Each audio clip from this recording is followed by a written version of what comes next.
grad school, man. The thought of grad school, man. The thought of having your master's degree. The thought of getting 2 degrees to your name, man. That is the best type of thought and feeling that you could really just have 2 degrees and start on. Like, yeah, I got my master's degree. That adds some flavor to your name. Like, I got my master's. What you talking about, man?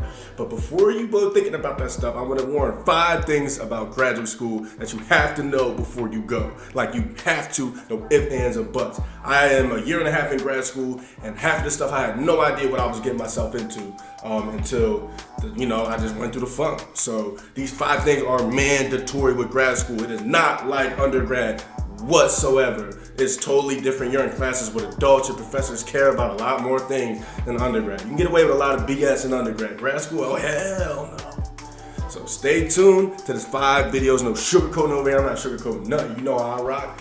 And stay tuned. Number 5, my biggest, worst enemy, man. When I say this, man, I'm about to get the chills because I can't stand this, but APA format. Before you click off this video, you might think I'm joking, but professors care about your grammar. They care about the format. Like, you have to get familiar with APA format. And to this day, I'm still working on my APA format. APA format is the most annoying thing that God put on this earth. And I love God, but damn, wow, what's the point? There's no point in even asking what the point is, because at the end of the day, if you want to go to grad school, you have to get hip to APA format. They got manuals, they got writing centers at your school, they got all different types of things that you can use to improve your APA skills. Now, there's people who are naturally gifted. Like, there'll be people in your class who are naturally gifted with APA. It does not bother them. APA format, they can type up an APA paper without even looking at the manual. Me, man, shoot. Man, I gotta go to the writing center twice. I gotta do it because I just not good at APA. So whatever you do, you gotta make sure that you are good with APA format. Now, you don't have to be good, but just make sure that you read over your papers, check your grammar, because them professors are cutthroat. They will give you an F on their final paper. It happened to me. I had a wake-up call my first semester. I thought I was good in gravy, and I got a nice fat F in grad school, and that was a wake-up call. And from that point on, I made sure that my APA format was getting better. It's getting better. It's getting there. I'm still working on it. But yo, they do not care. They will straight cutthroat you with grammar. They do not. You are the grown adult. I'm trying to tell you, man. Take APA format seriously. Number 4, man. Before you go into grad school, I want you to get some type of working experience. And let me explain my story real quick, and I'll make it short and sweet for you. So right now I'm in grad school for counseling.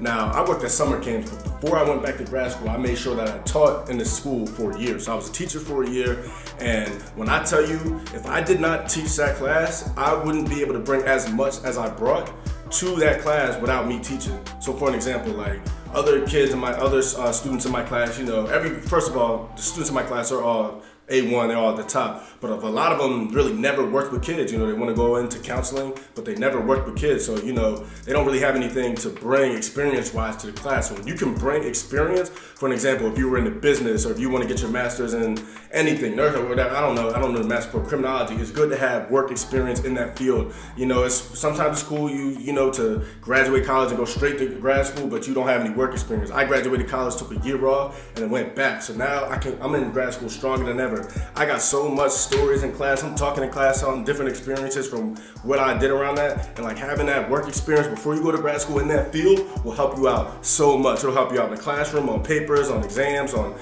class report with the professor, all that stuff. So it's definitely important that you get that work experience. It's not recommended. It's not mandatory, but it's definitely recommended. So definitely get that work experience, man, before you even think about going to grad school. It will help you out so much in the long run. Number 3, classroom engagement. It's not like undergrad where you can go in the back of the classroom and just sit down there with your hood up and listen to the professor all day.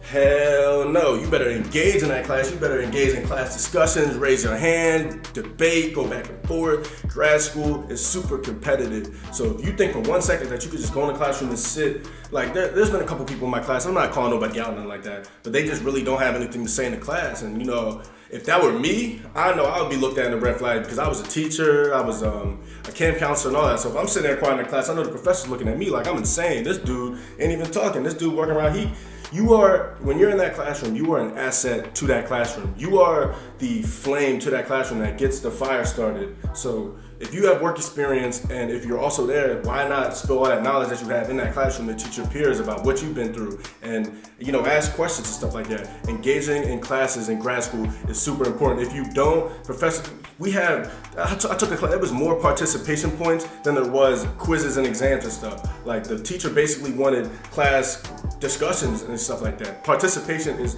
important in grad school. If you don't participate, that can have a huge effect on your grade. So you better come there with everything. If you're antisocial or whatever, man, you better fix that problem. I understand sometimes you might get nervous talking in class, but if you're thinking about getting your master's degree, most of those master's programs, they want you to have classroom discussions in class. And don't be scared to raise your hand and say an opinion. If you disagree with somebody, raise that hand and say an opinion.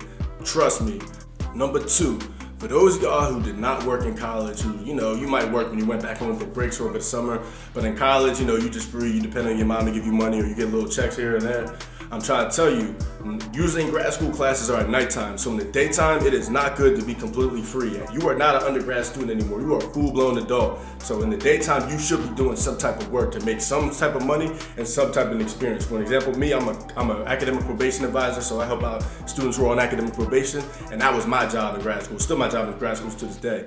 But you don't want to be that grad student that doesn't work, all day, you sleep all day in the crib, and you get up to go to night classes. I'm telling you, it's good to build that experience while you're in grad school.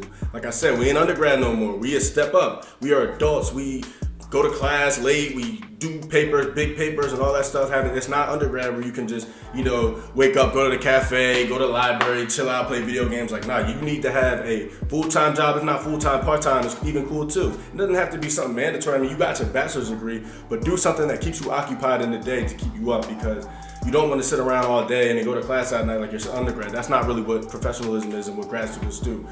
All the people in my class, we all have jobs, whether if it's working at daycare, whether if it's working at a school, whether it's working anywhere. We all have jobs. So find a job. As soon as you get up there, start job hunting and job searching. You don't want to be that person that sits around all day and does nothing, because that can mess you up and cut you off complete track. Trust me. It happened to me this past semester with the coronavirus. I still had a job, but it was a lot more easier because it was at home and I didn't really have to go to the office that much, and it made me so much more lax and so much more unaware of what's going on.